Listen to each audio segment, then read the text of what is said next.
Chapter 1. A Prowler's Run. The city's neon glow blurred as Luca vaulted over a polycrete barrier, his feet barely touching the ground before launching into the next leap. Beside him, Fen matched his pace, his breath even, his grin wide, like a blade polished for show. The air stung of sterilizer and old circuitry, a scent the city never shed. They wove through the skeletal alleyways, cold light flaring off damp metal. The others chased behind, 5 prowlers on rotation. But this wasn't about patrol. Not yet. Luca's heart pounded, not from the run, but from the rhythm, the ritual of motion. This was control.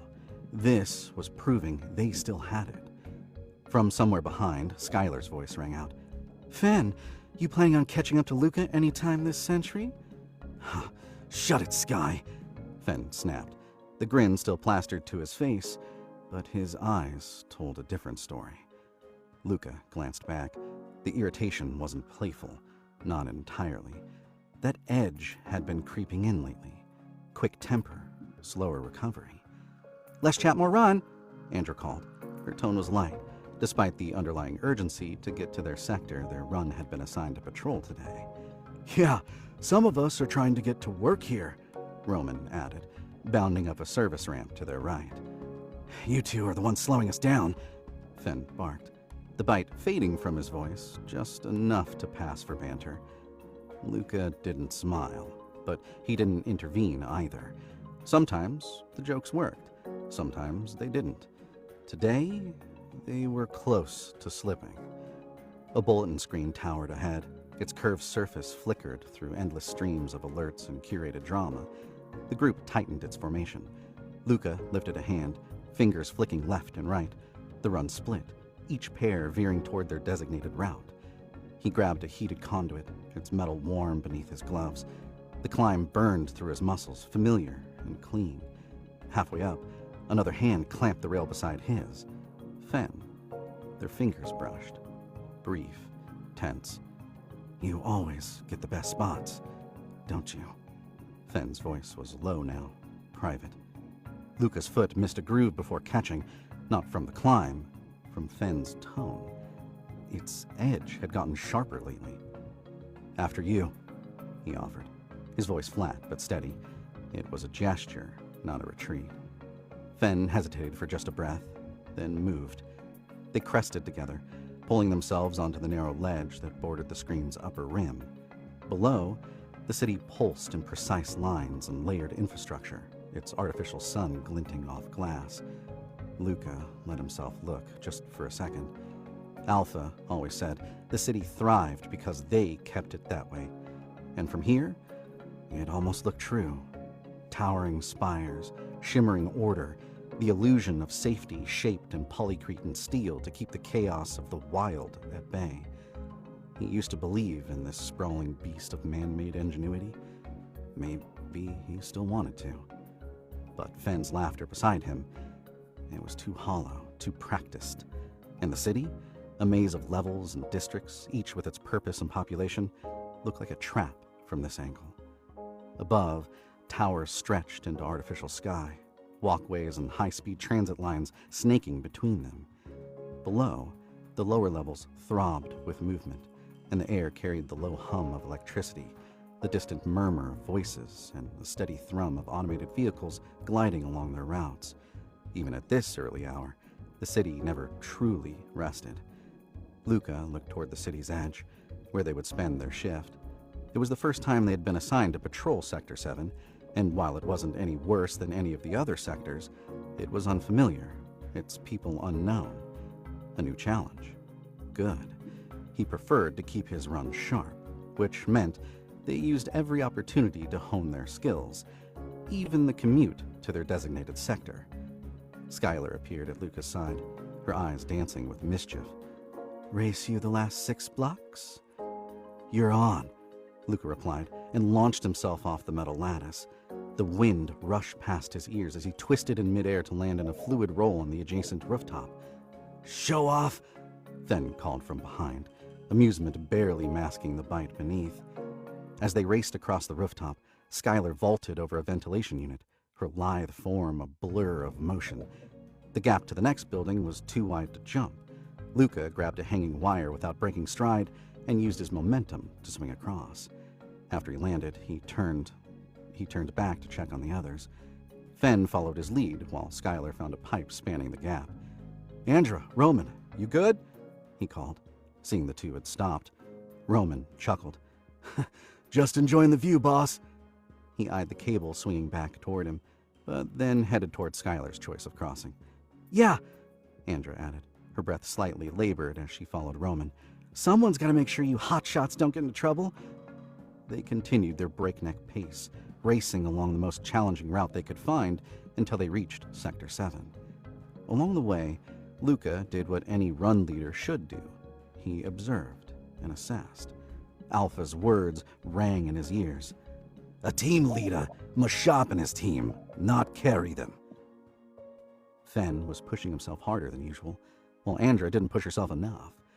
Fen had always had a chip on his shoulder, a need to show off, to prove himself. But lately, that chip had seemed more like a boulder. Andra was the opposite. She excelled when no one was looking, but the moment attention turned her way, she stepped back, more than happy to let someone else take the lead. But today, she took being a follower to a new height, as if she was compensating for Fen's extreme competitiveness. That wasn't good. If anyone regulated the balance within the run, it should be Luca, not his most junior run member.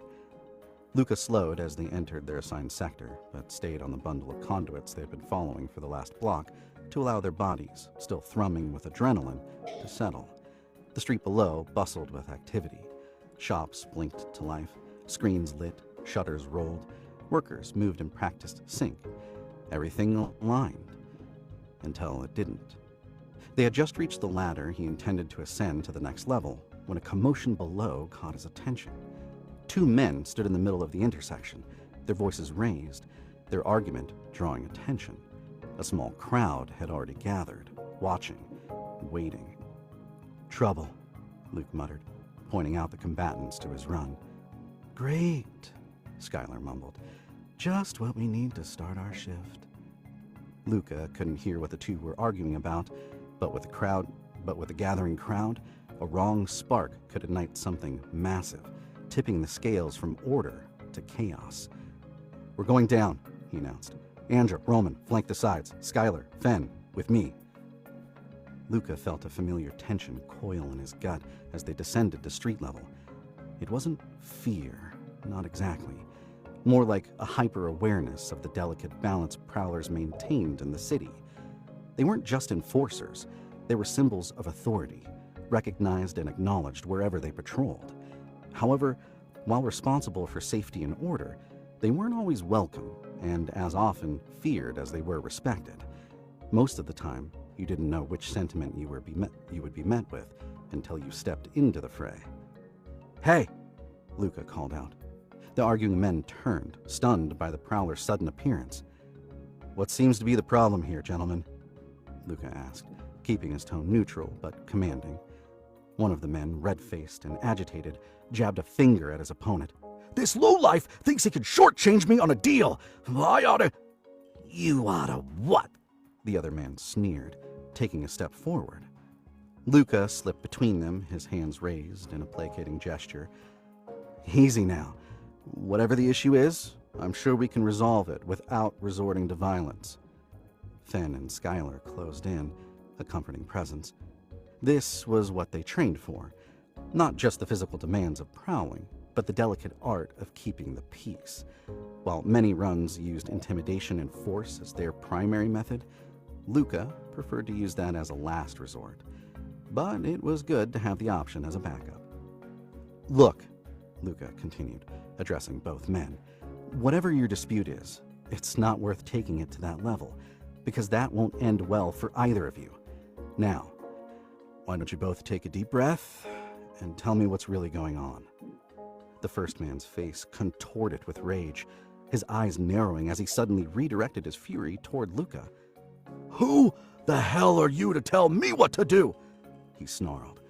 Luca stood his ground, unflinching. Their black uniforms, form-fitted and reinforced with shoulder, elbow, and knee pads for protection, were unmistakable, as was the insignia etched onto their chest and upper arms. Even in the dim light, the silver silhouette of the Dravac was unmistakable. Everyone knew who they were. Some people just didn't care. "I'm the guy who's going to keep the peace." Luca's voice remained calm, but carried an undercurrent of steel. "Now, let's talk this out like rational adults." The man's fists clenched at his sides. "Don't tell me how to handle my business!" He shifted his weight, widening his stance, and pulled his arm back. Luca reacted instantly and closed the gap between them. The movement was fluid, practiced. He wrapped an arm around the man's neck, swept his leg from under him, and drove his shoulder into the man's chest to twist him off balance and bring him to the ground with controlled force. A murmur rumbled through the watching crowd. The second man stepped forward as if he wanted to get involved. Fen was faster. With his baton gripped along his forearm, he surged forward and slammed the reinforced limb into the man's chest. The force sent the man staggering back several steps, grunting in pain. Luca stared at his friend's aggression, then turned back to the man he was still holding to the ground. "Look," he said, his tone firm but not unkind. "I get that you're angry, but attacking me won't solve anything. It'll only make your situation worse. Why don't we all take a breath and figure this out?" Fen let out a derisive snort as he twirled his baton demonstratively. "Or," he drawled, "we can finish it right now." Luca shot him a warning glance, but Fen only shrugged. "We could use the practice." The muscles under the shirt in Luca's grasp tensed, then relaxed as the will to fight left the man. The crowd had taken a collective step back, clearly not willing to get involved. Respect looked a lot like fear. The second man, grimacing in pain while rubbing his chest, had also stepped back. The crisis was over, though Luca wasn't sure if it was because of Fen's actions or despite them. He preferred to think it was the latter. "All right, folks," Luca announced as he pulled the man back onto his feet. "Show's over. Let's all get back to our day, shall we?" He met the man's now embarrassed gaze and patted him on the arm. "Go sort it out." He motioned toward the other guy, who stood a few meters away, talking with Skylar and Andra. The crowd dispersed. Their murmurs were a blend of excitement at the near fight and wariness of the Prowlers. Once everyone was gone, Luca looked at Fen. "What was that?" Fen tilted his head. "He was going to jump you." "But you didn't have to slam him that hard." "Why not?" Fen's expression was unreadable. "Because that took it too far." Fen met his gaze evenly. "Maybe you didn't take it far enough." Skylar exhaled and rolled her shoulders. "Well, that could have gone worse," she said, as if the tension between Luca and Fen hadn't just skyrocketed. Roman chuckled. "Yeah, could have turned into a full riot." Fen held Luca's gaze a moment longer, then turned to the others. "Not likely," he smirked. "We had it under control." As they continued their patrol, the city hummed around them as always. But to Luca, it seemed darker, more ominous. Alpha always said the city was a well-oiled machine. Lately, it felt as though something was rusting beneath the surface.